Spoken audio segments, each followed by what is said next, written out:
ma legati a un obiettivo comune. Realizzare nuove zone 30 non vuol dire mettere un cartellino con 30 km/h, vuol dire fare tutta una serie di misure che disincentivino e riducano il traffico. Non ci sono risorse? Io direi iniziamo a recuperare i 50 milioni di euro all'anno non incassati per mancata riscossione della sosta su strada. Magari iniziamo a levarlo da ATM, perché ATM è una missione che fa funzionare il trasporto pubblico. Mi sembra che col car sharing non funzionasse, ha fatto bene l'attuale amministrazione, mi sembra che funzioni molto bene la liberalizzazione del sistema di car2go, il sistema di car sharing sta funzionando.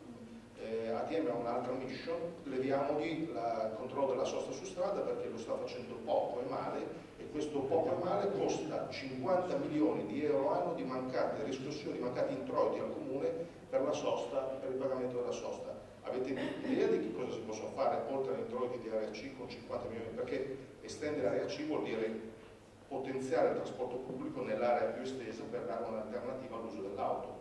Quando a Londra è stata avviata la congestion charge, dopo 3 anni hanno rivisto le tariffe e con gli introiti dei primi 3 anni hanno acquistato 500 bus bipiano per tutta l'area, non per la zona centrale, per tutta l'area della Grande Londra, per dare un'alternativa effettiva rispetto al mezzo privato. Questi dati che noi abbiamo visto questa sera, e ringrazio tutti gli intervenuti, ci parlano di questo, come veniva vista anche nella Pezza di Milano, e ammesso che all'interno della città di Milano il 70% delle emissioni inquinanti proviene dal traffico privato. Occorre continuare ad aggredire questo tipo di problema.